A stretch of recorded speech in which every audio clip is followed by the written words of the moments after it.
La mañana de Andalucía con Fran López de Paz. Antonio Maillo, el coordinador general de Izquierda Unida, que está aquí con nosotros. Antonio, ¿qué tal? Buenos días. Hola, buenos días. En latín le tendría que saludar diciéndole salve, ¿no? Salve. ¿Por qué decidió estudiar latín y griego, clásicas, no? Porque... Bueno, yo iba a estudiar siempre Derecho y en los años 80, de pronto, gracias a unos profesores que descubrí pues, el poder de la palabra. Quizás sea lo que más me sedujo, como el conocer tu lengua, la lengua española, te permitía expresarte más, tener más capacidad de influencia. Es decir, el poder de la palabra hizo que quisiera profundizar más y por eso me orienté mi estudio en esa disciplina que, con toda modestia, me han dado un soporte que me ha ayudado mucho en la vida y también me ha ayudado mucho en la política, ¿no? Que es saber las cosas con perspectiva, a saber que bueno, la vorágine del presente no deja de ser un contexto muy, muy concreto en la historia de la humanidad y saber de dónde venimos y hacia dónde vamos. Así que me siento contento de haberlo estudiado y de haberlo proyectado en mis alumnos. ¿Usted es capaz de tener una conversación en latín con alguien que lo sepa también? Sí, sin problema. Sí. Lo hemos estudiado como una lengua de cultura.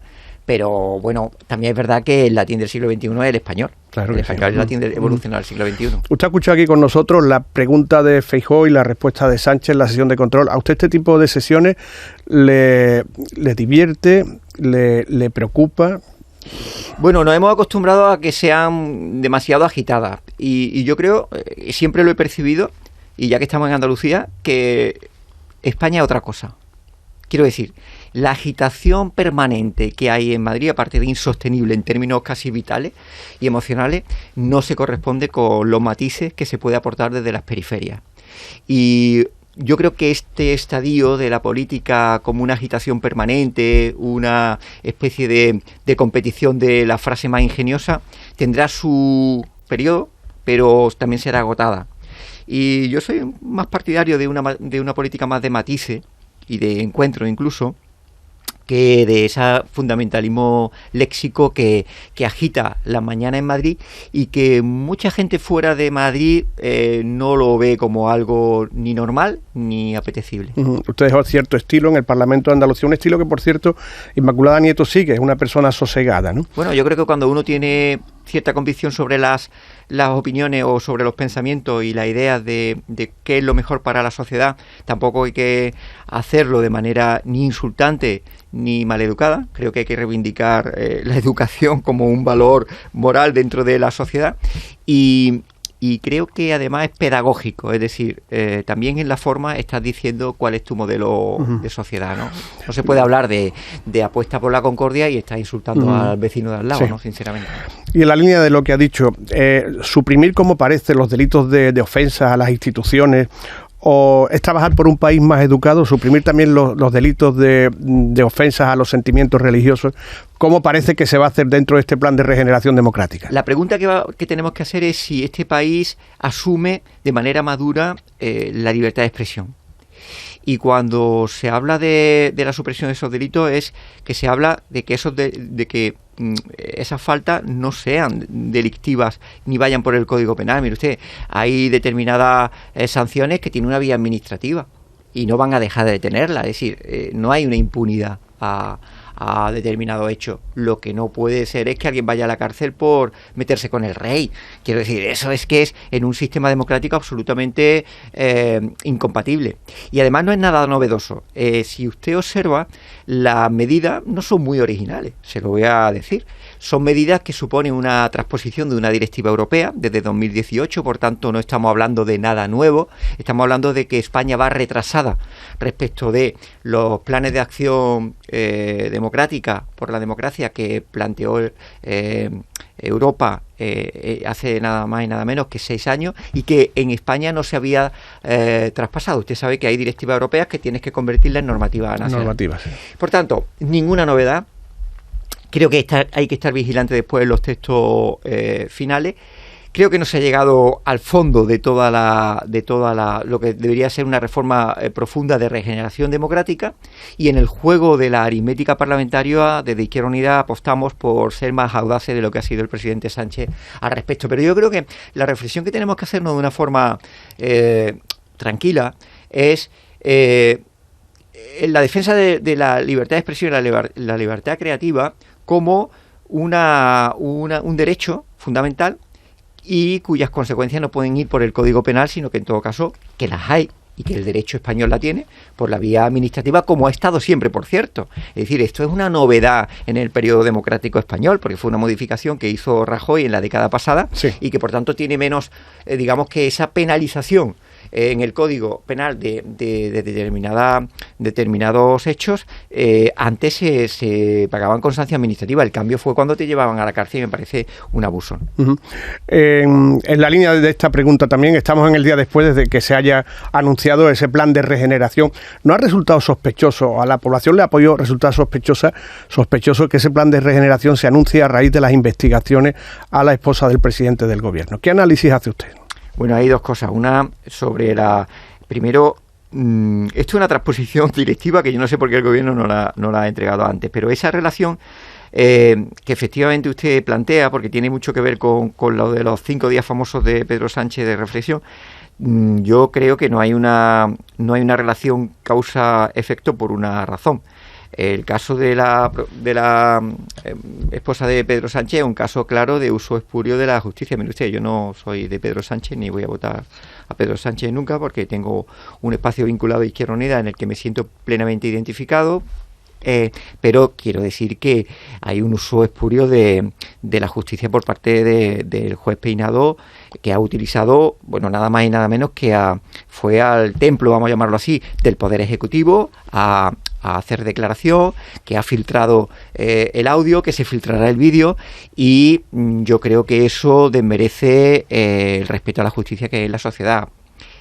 Lo que sí es demasiado casual es las actuaciones de este juez con respecto a la espectacularización de la justicia y la espectacularización del caso. Y a lo mejor la reflexión que tenemos que hacer es si la justicia no funciona mejor como funciona con la mayoría de los jueces, que es con la discreción, el procedimiento algo lento pero muy garantista de los juicios, y no con una espectacularización que aleja a la ciudadanía de la credibilidad de la justicia. Sumar debe ser un espacio complicado de organizar, ¿no? Porque son como muchos cachitos, ¿no? Ahí está Izquierda Unida como fuerza principal, pero después en cada territorio hay una fuerza, están los comunes de Cataluña, Compromís también, Más Madrid, ¿no? En torno a un asunto que se ha convertido en capital en la política, la financiación singular de Cataluña, el cupo. ¿Cuál es su opinión? ¿Usted cree que Cataluña debe de gestionar todos los impuestos? Bueno, usted sabe que Izquierda Unida, afortunadamente, por su trayectoria, siempre ha tenido una propuesta muy clara con respecto a la financiación, que es que un trabajador o trabajadora de nuestro país, viva donde viva, debe recibir los mismos servicios públicos y con la misma calidad. Desde ese principio, evidentemente no estamos de acuerdo con cualquier carácter que establezca diferenciación en los métodos de financiación. Y ahí hay dos aspectos en un debate que es complicado, que la gente lo va a entender. Un enfermo andaluz no puede tener limitación en su atención sanitaria porque un sistema de financiación establezca diferencias entre los territorios. Y en segundo lugar, a mí no me importa tanto que cada comunidad, sea Cataluña, Andalucía o Extremadura, recaude impuestos, sino que lo importante es qué impuestos se recaudan y quién los paga, que no hablamos de eso, y para qué van. Y Izquierda Unida tiene una propuesta muy clara. Queremos ponerle coste a los servicios, que vale un puesto escolar, ahora que estamos en el inicio del curso académico. Sobre ese coste de los servicios, para que todas las comunidades tengan calidad de los mismos, saber de dónde, qué ingresos conseguimos, por tanto una reforma fiscal, que paguen los que no pagan, que son los ricos de España que no pagan, que están cada vez más exentos de impuestos. Y sobre esos impuestos una condicionalidad, que es que si yo le doy, Estado, a las comunidades autónomas transferencias para que sostengan la sanidad pública y la educación pública, no puede servir para que ese aumento de ingresos que yo tengo lo baje con una fiscalidad menor o bajando impuestos a la gente que más debe pagar, que son los ricos de cada comunidad. Y desde ese planteamiento es desde el que nosotros establecemos que de lo que hay que hablar no es de un enfrentamiento entre territorios, que a mí me parece muy preocupante el discurso que hace el presidente de la Junta de Andalucía, de agravio, sino porque nosotros estamos más cerca, los trabajadores andaluces están más cerca de los trabajadores catalanes que del Duque de Alba, que es el mayor tenedor de tierra de Andalucía, o de los Mora Figueroa. Mire usted, a nosotros lo que nos une es la gente trabajadora que tiene que tener un derecho a unos servicios de calidad. Y por tanto, el foco ¿dónde debe estar? El foco debe estar en quién financia este sistema y qué nivelación debamos llevar a cabo para conseguir esos derechos. Y por tanto, es importante tener en cuenta que lo que no vamos a aceptar es una financiación que solamente sea para un territorio y que no sirva para los demás. Dicho esto, y por terminar con este debate, a mí me parece una grave irresponsabilidad que Juanma Moreno haya declinado ir el viernes con debate sobre la financiación, y le voy a decir por qué.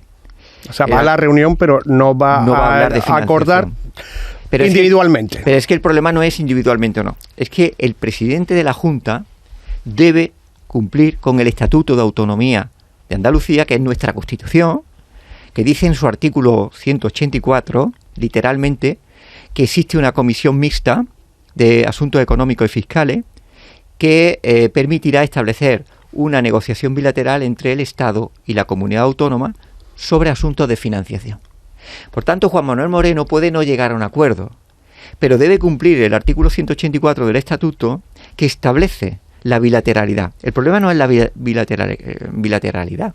El problema es que los acuerdos a los que se llegue en la financiación de servicios no establezcan un principio de equidad o de igualdad para los servicios públicos. Pero no un problema de que Juan Manuel Moreno vaya a hablar con Pedro Sánchez y aborde asuntos de financiación, sino qué modelo de financiación. Y creo que hacer incumplimiento del artículo 184 puede obedecer a dos razones.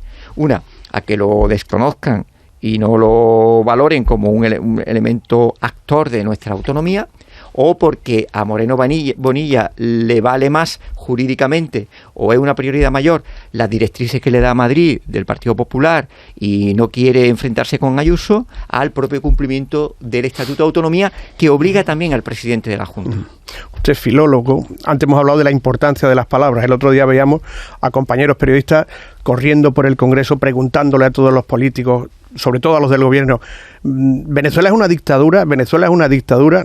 Venezuela es una palabra que se ha instalado en nuestras vidas. ¿A usted se lo han preguntado? Qué curioso, ¿verdad? Porque hablando de los marcos de reflexión y de las palabras, y le voy a contestar, el otro día le pregunté a un periodista que me preguntó por él si conocía al primer ministro de Marruecos, de Portugal, y me reconoció que no lo conocía. O sea que no conocemos a los primeros ministros o presidentes de los países vecinos y conocemos al de un país de Latinoamérica en el que se concentra. Es muy llamativo también el de ese país y sale todos los días por televisión. Lo que es llamativo es que, lo digo porque yo invito siempre a la palabra y a la reflexión. Venezuela tiene una maldición, permítame que se lo diga. Yo tengo familia en Venezuela, lo digo para que usted lo sepa, de emigrados de España en los años 60. Y Venezuela tiene una maldición que se llama las mayores reservas de recursos petrolíferos del mundo y las mayores reservas de oro. ¿Maldición? Es una maldición, y le voy a decir por qué, en modo entre comillas. Porque sin ese elemento no se entiende el conflicto de Venezuela. Y es el control de los recursos como elemento geoestratégico que está definiendo el mundo. El enfrentamiento Estados Unidos-China. Y creo que es importante saberlo porque si usted se da cuenta, la mayoría de los conflictos internacionales, Ucrania con el litio, Oriente Medio con el petróleo, tiene mucho que ver con el control de los recursos. Y eso hace, por ejemplo, que el golpe de Estado que se hizo en Perú, con el control del cobre. Quiero decir, vamos a ir más allá para entender lo que ocurre en Venezuela. Y en segundo lugar, Carta de las Naciones Unidas, artículo 2. Las controversias en un país se estimularán a través del diálogo, la no injerencia y la propia legislación nacional. Desde ese respeto a los funcionamientos de la institucionalidad de cada país, yo aspiro a que Venezuela lo que tiene que hacer es cumplir con su normativa. Y si el Tribunal Supremo le ha exigido al Consejo Nacional Electoral de Venezuela que no sabemos la ley electoral de Venezuela mejor que la de España, lo que tienen que hacer es cumplir con esa orden que le ha dado el Tribunal Supremo al Consejo Nacional para que le dé los soportes que garantizan las actas y los resultados electorales. Y yo creo que el respeto a la institucionalidad es fundamental, porque las consecuencias de una crisis política tiene reflejo en la vida humana, en las migraciones, en los conflictos de flujo de población en los países limítrofes, y yo creo que hay que respetar esa institucionalidad, y en esa posición nos situamos de Izquierda Unida. Es decir, es curioso cómo los conflictos solamente los planteamos en aquellos países que no siguen la obediencia a los Estados Unidos. Nadie habla de Arabia Saudí, nadie habla de Qatar, nadie habla de Emiratos Árabes, donde está la única persona que está en la Constitución española, que es Juan Carlos de Borbón, está allí en un autoexilio impuesto, y nadie habla de democracia o dictadura. Y creo que esa doble moral que tenemos respecto al mundo internacional nos la tenemos que hacer mirar. Mañana se vota en el Parlamento Europeo si reconocer a Edmundo González como presidente electo de Venezuela, tal y como hizo el Congreso de los Diputados y tal y como parece que va a hacer el Senado. Hay eurodiputados de Izquierda Unida. ¿Sabe usted que van a votar? ¿Sabe que quiénes somos nosotros para decir quién es el presidente o no? Mi pregunta es que se enseñen los resultados, que se muestren, y que no hay elementos para decir que Edmundo González ha ganado las elecciones. Entonces, la Unión Europea tiene una oportunidad, que es no repetir, hacer el ridículo que se hizo con Juan Guaidó. ¿Se acuerda de aquel presidente autoelecto que lo reconoció Estados Unidos, lo reconoció la Unión Europea? Es importante recordar, para ser riguroso en este debate con la opinión pública, que nos merece un respeto, en el que Juan Guaidó, que decía que era el autoproclamado presidente, pues fue un bluff, no llegó nunca a ejercer, y ese ridículo que hizo tanto la Unión Europea como Estados Unidos, no creo que vuelvan a hacerlo. De hecho, Estados Unidos no ha reconocido a Edmundo González. La diplomacia se mueve en unos parámetros en los que un país puede acertar o no en sus posiciones políticas de relaciones internacionales, pero lo que no puede hacer un país, un Estado, que es una cosa muy seria, es hacer el ridículo. Y yo creo que en la prudencia del no reconocimiento de los resultados está la garantía de que no se vuelva a cometer el ridículo que se cometió con Juan Guaidó. ¿Cuánto tiempo lleva usted al mando de Izquierda Unida? Pues 4 meses. 4 meses, desde ¿no? el 19 de mayo. Y está cómodo, está bien. Combiné el final del instituto y las clases del final del curso con la coordinación. Mi estado de ánimo es de preocupación. Lo vivo con armonía, con buen humor incluso, si me permite, pero es de preocupación por un país que me preocupa, que es la influencia del discurso del veneno y del odio de la extrema derecha, que está asentado prácticamente en casi toda Europa, haya penetrado en España y se haga con el poder. Estoy muy preocupado. Estoy muy preocupado también porque, independientemente de la batalla política, influya en la convivencia social. Mire usted, yo tengo amigos de la infancia de derecha y sigo siendo amigo de ellos, y no me va a hacer romper la diferencia ideológica mi amistad. Yo no quiero que se rompan las amistades o las relaciones entre vecinos, los encuentros entre compañeros de trabajo por la política, y se están produciendo una tensión que a mí me preocupa, y quiero reivindicar en eso lo mejor que tiene que tener la cultura democrática. El discurso del odio, del envenenamiento, de los bulos, de las falsas noticias, está condicionando y empeorando el humor, vamos a decirlo así, de nuestra sociedad. Y he dado el salto para contribuir a hacer una mejor sociedad y a que mejore la vida de los trabajadores y trabajadoras de nuestro país, y los andaluces y andaluzas también. Y por tanto, desde esa aspiración es la que me mueve en el motor diario, que unas veces tengo mejores días y otras veces unos días más difíciles. ¿El instituto lo ha tenido que dejar o sigue? Ya al final de curso ya abandoné el instituto. Sí quise acabar con mi alumno las clases, me parecía que no era justo que los dejara. Terminé extraordinariamente. Le pregunté ayer, por cierto, qué tal le había ido el inicio de curso, y bueno, son chavales, los jóvenes andaluces, y las jóvenes, los adolescentes, son, frente al tópico, gente que quiere luchar a pesar de que las condiciones que tienen para salir adelante se lo hemos puesto un poquito más difíciles de las que lo teníamos nosotros. Es Antonio Maillo, de Lucena, uno de los seseos más bonitos bello que tiene el habla andaluza. Totalmente. Mi madre era de Alcalá Real, mi padre de Lucena. Y mi padre tenía esa S absolutamente lucentina, que una de las silbantes más bonitas que hay, y una E abierta que además tiene un origen romano, pero en fin, no vamos a entrar con eso. ¿Sí? Sí, tiene una... si es breve, cuéntelo. Bueno, muy brevemente. Vigorra está interesadísimo en eso. Un origen de que las vocales latinas eran el doble, había vocales abiertas y cerradas, entonces la E abierta se confundía con la A cerrada. Y entonces en esa colusión, pues los habitantes que decía el orador Cicerón, esos ciudadanos de pingüelengua, de lengua grasienta, vamos a traducirla así, pues engolada, ya tenían pues en la época romana una característica muy especial. Para que veas, Vigorra, lo romana que sigue siendo Córdoba, ¿no? Afortunadamente incluso más que Mora, ¿no? Es de todo. Afortunadamente lo bueno de Córdoba es que es una síntesis maravillosa de lo árabe, lo romano, y esa síntesis es la que nos hace absolutamente, en fin, fascinante. En este punto habría que decir, señor Maillo, salutem pluriman. Salutem pluriman.